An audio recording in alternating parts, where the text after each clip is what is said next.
crusade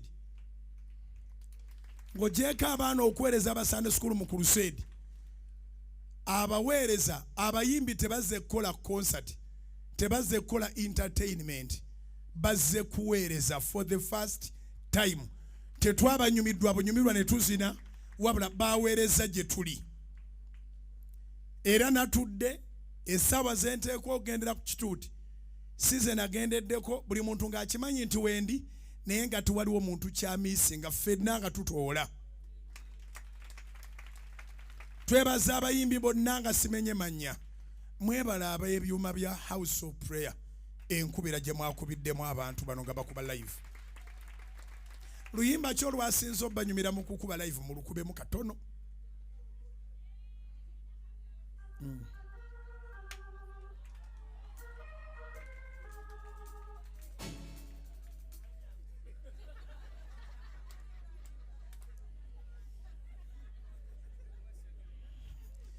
mutukonereko katono kuluyimba lwasinza obbanyumira nga mukuba live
ononyani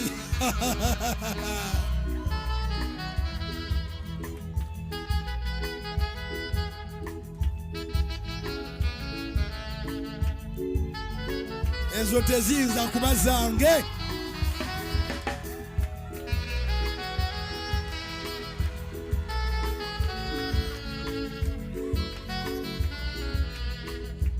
muwumireko Yesu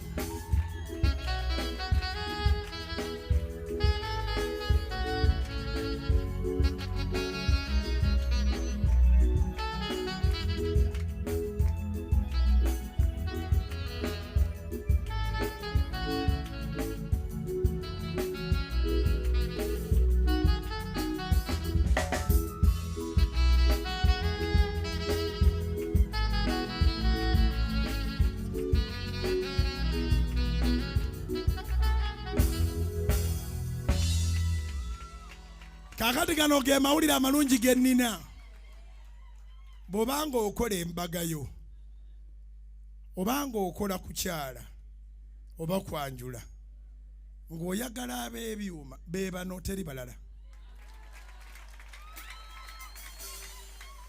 naye kubanga bavubuka bato ebyuma si bya bwereere bavubuka bato they need some facilitation.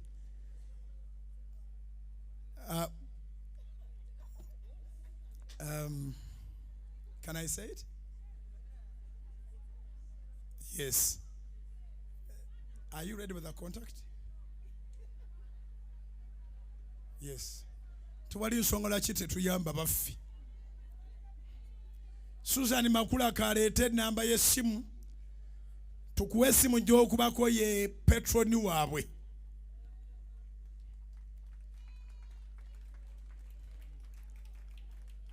Ganne yanzisa mwe muli baawa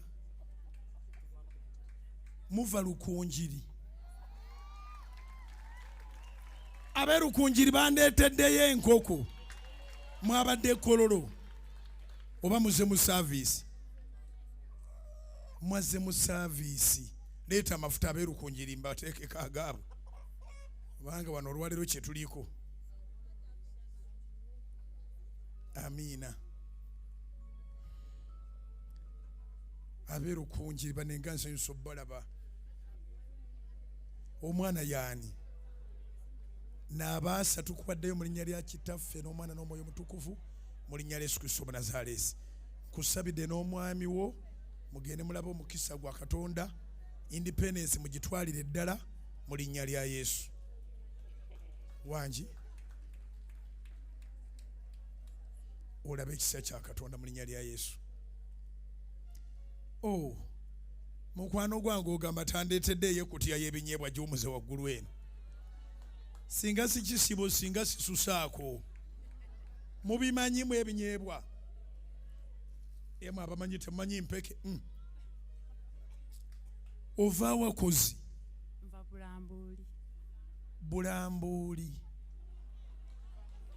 Ekitegeeza abakyogera nti Bulambuuli bakyamu. Abakipapya nga bagamba Bulambuuli. Bayitayo batya? Ayitayo Bulambuuli. Akunkolera bulungi Mukama ffe mu nnyera Kitaffe n'Omwana n'Omwoyo Omutukuvu. Weebale nnyo, nsitulidde ne Mukama akusitulire. Mugende mulabe ekisa kya Katonda mwannyinaze, omwana w'Omukama amuwonye. Genda olabe omukono gwa Mukama.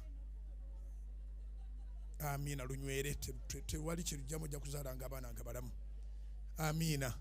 Abasigadde mutuule mbeegayiridde. Buli gw'olaba atudde wano ayagala ogenda. Gundi mpe kutiya y'ebinyeebwa byange. Taata, mukulu, mutaka, mpa waneeno.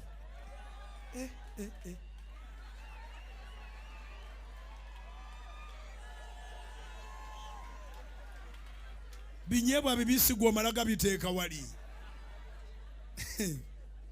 Ekinyeebwa ekibisi mukimanyi mmwe. Ekikalu kiri mu kikuta. Kivudde Bulambuuli. Sidaamu bawulira nga muyita Bulambuuli. Bula what? Bulambuuli. Erinnya lya Mukama lyebazibwe.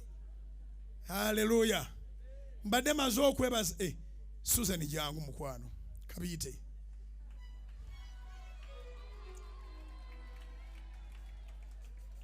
Bano abaana katubawera akalango. Wano wennyini bandi gye bakuba teri mu lukiiko. Petroni waabwe kamukwasa akazindaalo. Gwe mumala naye ebisale na biki ye n'akutuusaako abaana. Naye emikolo gy'oku Sande tebagibaako. Mpozi ng'ogikola kiro nga saavisi yawedde. Emikolo gya Sande tibabaako. Yesu yebazibwa abooluganda. Ababandi babayita Sax Band UG. Manager abwe Mwami Mbogo soko situkojjo bakulabeko. Era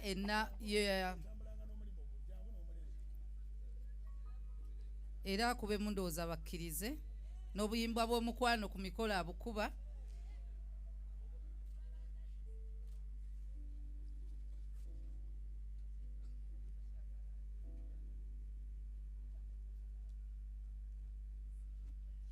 Enamba yaabwe eri 0759 075 9 5 ku birthday, ku mbaga, graduation, buli mukolo gonna babaako.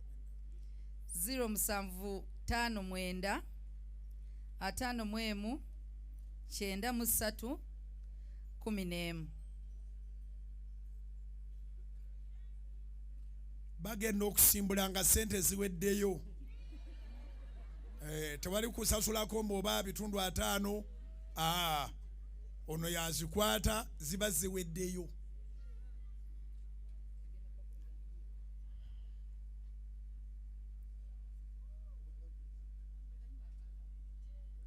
Mwagala yakayimba ka love love bakolera.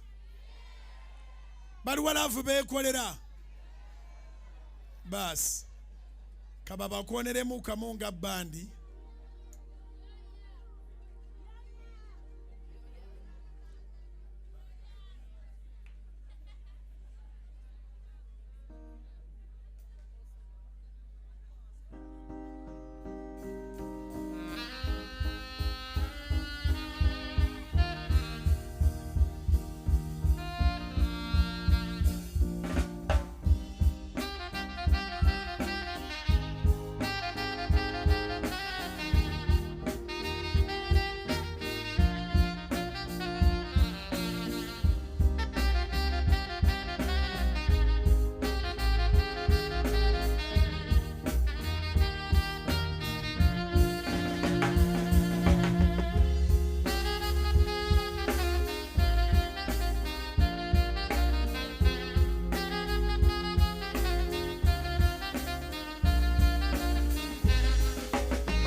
Maama embaga yeetuuse obakimye.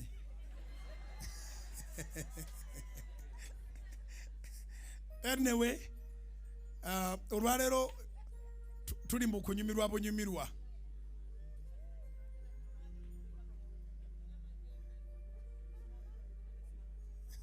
Amina. Owange mugezeeko tuwulire. Muli lwedde ndeete bakubireyo kasamba otegere nti bentunda beebo. Baasi kati tuleeta.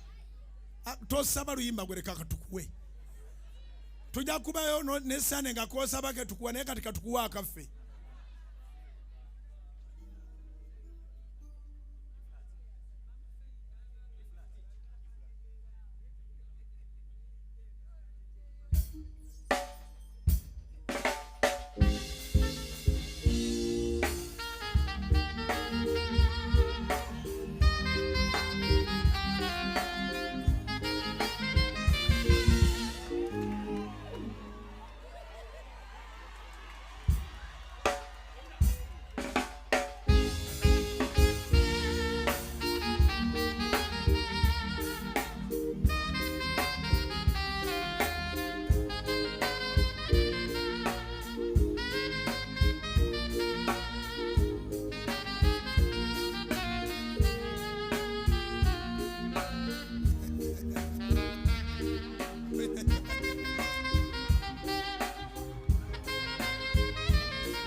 Abatalina nnugu mutuubireko.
Eroka muwandiike. Eroka muwandiike. Kamuolokose. Bwe balaba abaagalana. Ebigambo. Nziramu okulanga nti bandi yaffe eri available. Sax band UG 0759 0759 519 311. Birthday, surprise, parties zonna mweze mukola wano. Namwe mwenna abaagala ebiyonjo bano abaana ba Canan bamala. Abaana ba Canan bamala. Bw'obeera owa Canan ate ekyo kisuka. Bakukenderezaamu ku bisale naye tebakola. Bw'olaba balinnye ku mukolo omanya tebakyabanja. Bw'olaba tebannatuuka manya sente tezinnaggwayo. Thank you so much for using your talent in the right place. Mubakubireko mu ngalo. buli muntu agenda otuuka ekiseera nga mu church ekirabo kye nga kikola. Nebaziza abawaayo sente, nebaza abasumba n'abakadde, nebaza aba ushers, nebaziza worship team. Njagala kwebaza mwami Kaboggoza. Janguwa n'abantu bakulabeko. Abantu tebamanyi nti abadde member wano okumala emyaka nga 7, naye twebaza Katonda olw'omusajja ono. Service ya leero ne bw'otogiyige mu birala, yigamu nti bwabeerangawo ekintu siimako. Waliwo ayinza olowooza nti sinnabuulira, obwedda mbuulira. Ngambira ne bantu obwedda abuulira. Twebaziza Katonda ennyema ne tuzimuyimbira, naye n'abantu weetaaga okubasiimako. Owa Chu Vibes, mwebale nnyo ne ttiimu yo. Buli muntu we yatudde yawulidde. Ate kuno screen tezavuddeko. Mbozira abasaba gye bikoma nezi. Sawuliddeyo omuntu agamba nti screen. I believe you have something to say to thank God. Just. I want to worship God in a song.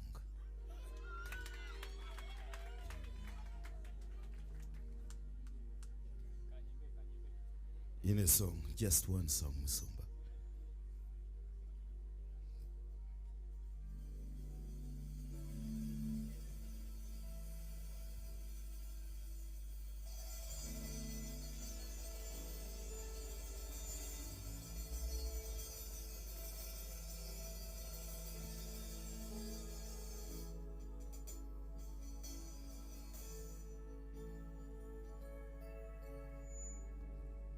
Hallelujah. Hallelujah. Amazima ddala nkimanyi nti Mukama ommanyi, bwe ntunula gye wanzija abalala gye wabaleka, onwanira entalo abalabe ze baleeta.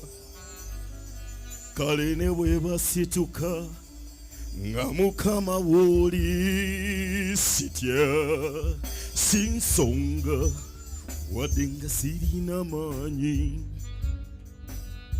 kuba Mukama otuula mu nze oli w'amaanyi ssebo. Si nsonga wadde nga sirina sente,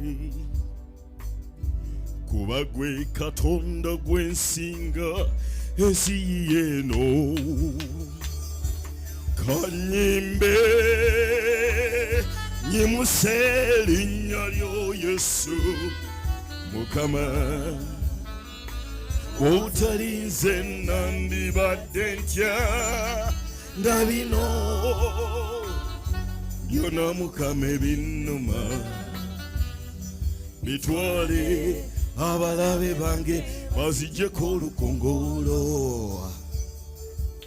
Bwe ntunula mu nzima ndaba nti awatali ggwe Mukama,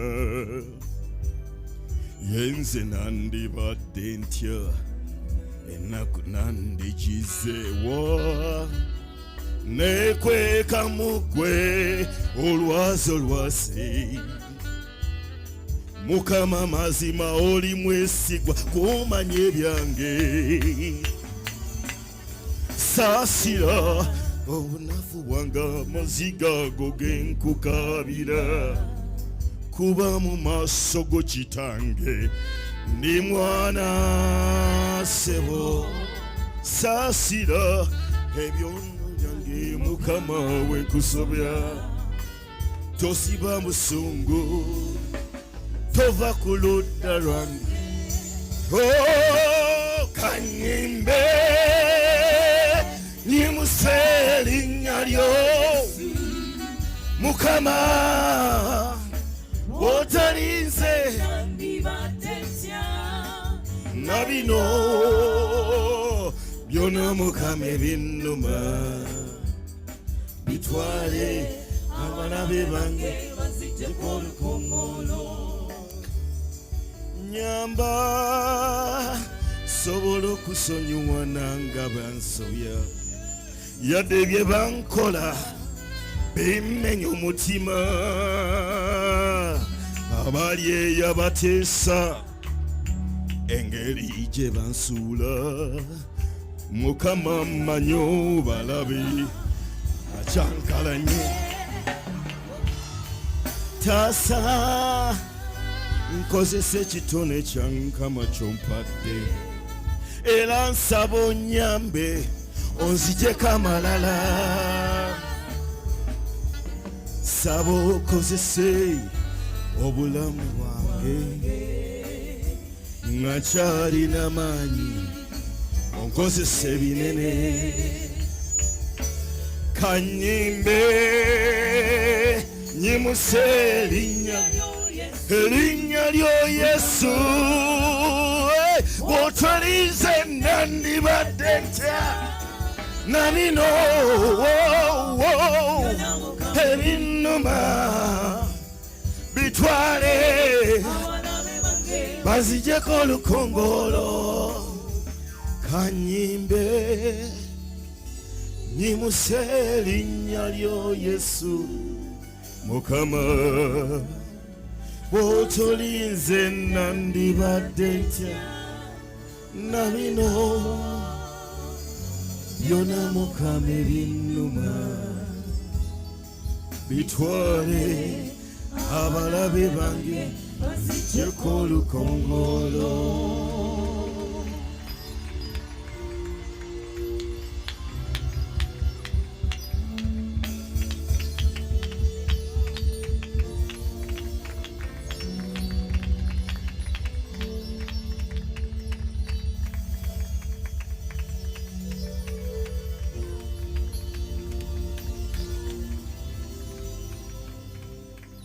Weebala okukolanga omulimu omulungi, weebala okuwanga Katonda ekisinga obulungi, ate nojja ne extra.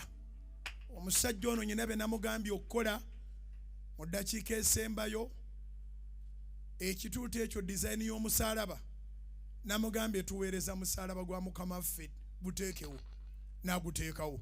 Ate begenza okuguteekawo nga betugendawo, ate ekitangala tekiba tekitutuukako. Azin ettaala singa tumuvinga ekiro, bw'oba otoli eno gye badizayiniza ekituuti ekiri ku origino, wali oba tokyatulaba, wabawo akazikiza oba olaba omuntu naye ng'ali ddaaka. Ne mugamba akabogoza, teekawo ttawa oba ebintu abijjawa, ky'omugamba kyakola, ate mu bwangu obw'ekitalo. You're just amazing. Katonda akuwangaaze mu baana bo, era muveemu abakola ekyo, ne mu baana b'abaana bo, okutuuka Yesu lwalidda nga mwe muprovidinga saawundi etambuza eddoboozi.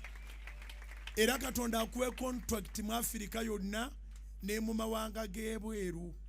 Katonda akukozese, era yabanga abeera mu byuma byo.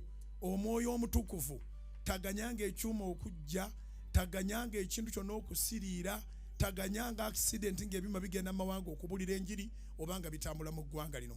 Omukono gwa Katonda gubeere naawe mu linnya lya Mukama waffe Yesu. Enkuŋŋaana ezisigadde zonna tuzisasulira okujjako olukuŋŋaana olubeera olwa Good Friday. Good Friday tasaba wadde ekikumi. Buli lukuŋŋaana lwe tuleeta tulusasulira kuba tetuyinza kuwa mulala mulimu. Naye nze nali mbuulira enjiri nga nyina ab'ebyuma. Naye mu Uganda tulina omuze nti abagagga ate tebabeera present. Onoonya gw'oyogera naye ekivaamu omugagga essimu n'agigirako ddala oba n'ogikuba nga takwata, ng'abaliwo tebasobola kukola decision. Sikolanga na musajja ono nga taliiwo. Ekyo kinneewuunyisa. Bye bimu ku bye tugenda okwogerako, tujja byogera mu njiri. Omugagga bw'obanga batandika vision nga gwe vision bearer, why would you keep away ku mulimo nga munene? Ate abagaba emirimu bali comfortable okwogera n'abo bennyini ab'oku ntikko. sikunoonyangako nga toli bukwegani simuni zo tezigwako muliro naye ate naawe obeera available. Nsaba n'abatulaba ku TV n'abatuulira ku radio bawe Q Vibes business. Bonna sijja kumenya nti bano bakuwa bali bakuwe. Ffe tujja kugondezaamu tujja kuwanga kalenda yaffe nga bwe twagikuwa omwaka guno. Tukukwase kalenda tugalizire ennaku ze ezaffe ezisigadde genda okole. Screen ezo zonna ze mulabirako awo zonna yaziteeka wano nga saddaaka zibeera wano kulaga bulazi. Ne mubadde mugamba nti biri screen bya chachi. Yaziyiye Kololo buli muntu we yabadde alaba. Kulu saategerera muwendo gwa screen zabaddeyo. Weebala okukolanga okola kyoyagala. Musajja muyigirize bulungi is a professional. Simanyi ne PhD wagijjayo. The PhD, I'm just ready to graduate. Ready to graduate. That's right. Doctorate of Laws. Gyokoledde ddala si honorary. A PhD of Laws from Makula University. I'm just ready to graduate. Mfuke Dr. Kabogoza. Kati mbuliza ali eyo neba nti gwatalokoka wakomawa mu kusoma. Kimbuliza akuliranye.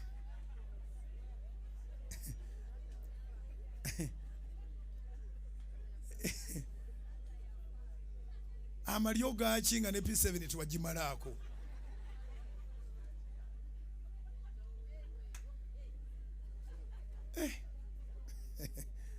Thank you. I can't thank you enough, but thank you.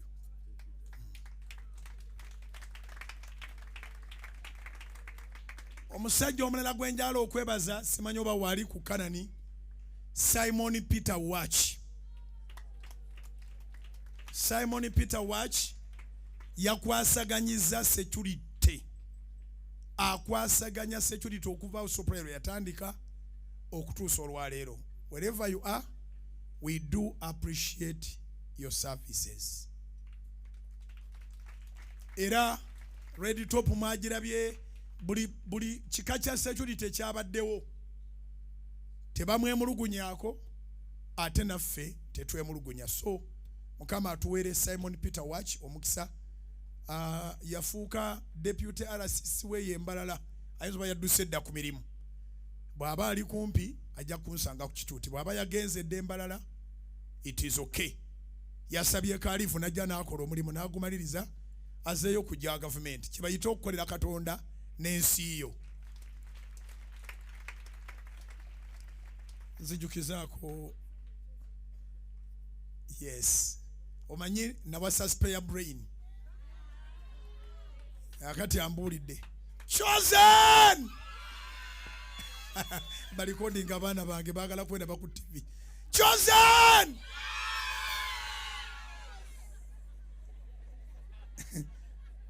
Mwebale nnyo bami. Thank you very much. Thank you for serving God all the time. Is that what you love to do? What was God's temple? God's temple, yay! What was hospitality team eri wakati yao? Hospitality team muliwa. All access, baba itabani? Baba ita mwabafudde ba all access. Abo tebane obatatuuka. Muyimire mutuubireko. Ne linnya lya all access temulitwala. All access, yeah! Abo babadde balabirira ba VIPs baffe nga bali mu hospital. Abaana beetandikamu omulimu awo. Waliwo abakyala be nalabyeyo batuula wano beekolera uniform bambala bya solo tibyokka kati leero mwabijjeemu. N'olaba embaata, n'olaba empuuta. Kubanga mwajjeemu byaki? Bakoze kasaako nga ka solo tiyekka t-shirt balimu abato abakulu. But thank you so much. It was so colorful.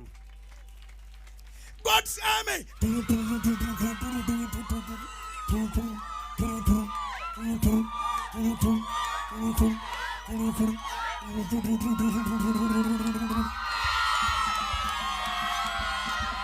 God's army, God's army, God's army, God's army.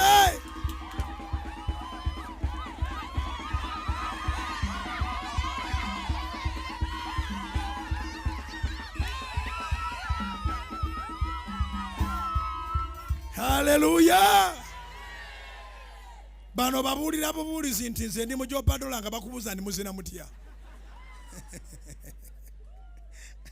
God's army for cultural dances, all types of culture dance. So, and we honor cultures, we honor regions. Era olaba babalances regions bazinye Uganda yonna bayingana ne Rwanda. Amasudani temwagategedde. So G1 bebaliwa. Tuyinawo ba G1 gwe gwasoose okubalabako nange bakola enteekateeka bapya naye nga bakadde abaali mu chosen ng'etandika abamu bafumbirwa ne bazaala abalala bawasabe bano bapati bakwata TikTok tebakyabeera wali mu active gundi eri naye kati beekozeemu mu beekuŋŋaanyiza nga baveterani ba dansi ndowooza ni mukitegedde bulungi baveterani era buli akula eyo ng'addamu ba G1 bagezezaako migongo bagibaluma kati oba bali batya simanyi bwe bali naye nga nabo bagezezaako wanagenza olanga obuntu obumu tebuvaamu bulungi bafuuka